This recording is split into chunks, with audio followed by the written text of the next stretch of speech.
Y vamos a ir de inmediato al contacto desde Washington con nuestra compañera Ione Molinares. Ione, un gusto nuevamente conversar contigo. Quisiera preguntarte en qué ambiente se encuentra Estados Unidos después de estas dos convenciones y además, entre otras cosas, con la tensión racial latente en varias ciudades del país.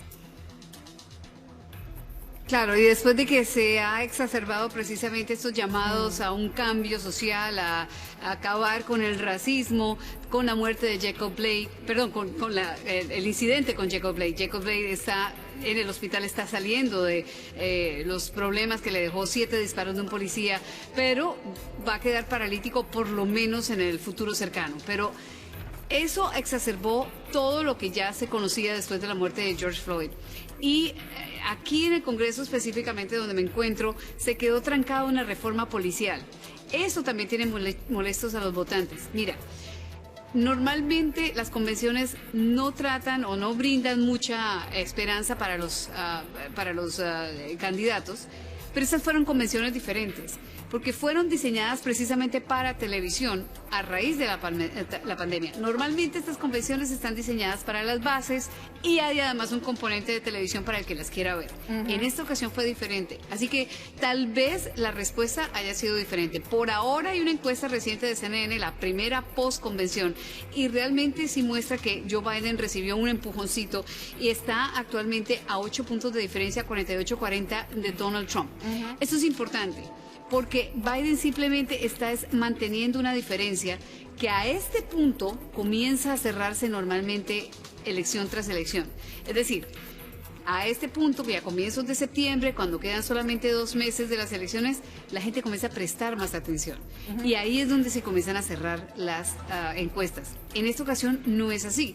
Eso es, digamos, bueno para Joe Biden, pero tal como ustedes anotaban, precisamente el sistema electoral en Estados Unidos da para mucha especulación. Ione, hay incidentes más pequeños y tendencias de grandes incidentes. Entre los pequeños podemos ver, por ejemplo, un artículo del New York Times que hablaba de una nueva interferencia rusa en las elecciones con grupos detectados en favor en las redes sociales de Donald Trump, de nuevo, igual que la elección pasada.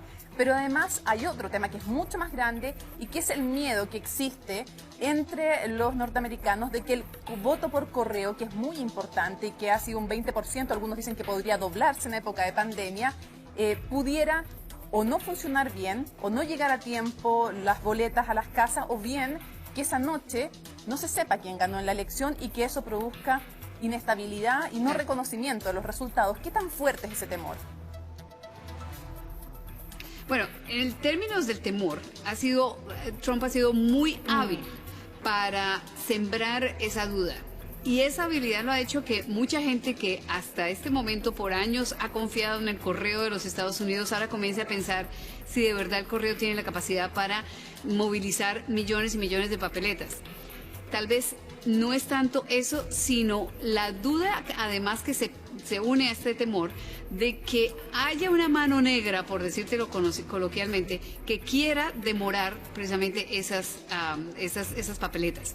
Y ya los demócratas le pusieron nombre a esa mano negra, se llama Louis DeJoy, que es básicamente el jefe del servicio de correos de los Estados Unidos, que en mayo entró, nombrado por el presidente Trump, y que ha tenido una serie de cambios drásticos, quitándole horas extras a los empleados, quitando máquinas específicas de procesamiento, eliminando algunos de esos buceos azules que son tan tradicionales que los ves en las películas y que son realmente parte de la vida de los estadounidenses. Todo eso se está uniendo, y si el miedo gana, el temor gana, o incluso la sospecha de que no pueda, digamos, el correo mantener o manejar un volumen tan grande de papeletas, pues todo eso puede terminar afectando los resultados o la rapidez de los resultados. Entre otras cosas, Trump ha dicho abiertamente, y es cierto, la tendencia lo muestra, que el voto por correo lo utiliza más el votante demócrata, el votante mayor que vive también en las partes rurales.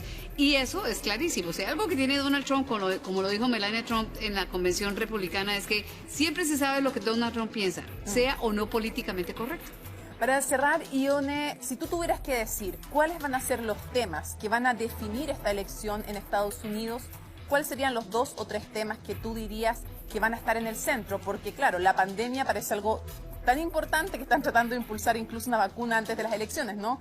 Incluso sin las pruebas necesarias. Pero ¿cuáles dirías tú que van a ser los 2 o 3 temas que van a dominar y van a decidir, van a inclinar la balanza en esta elección? Indiscutiblemente la pandemia.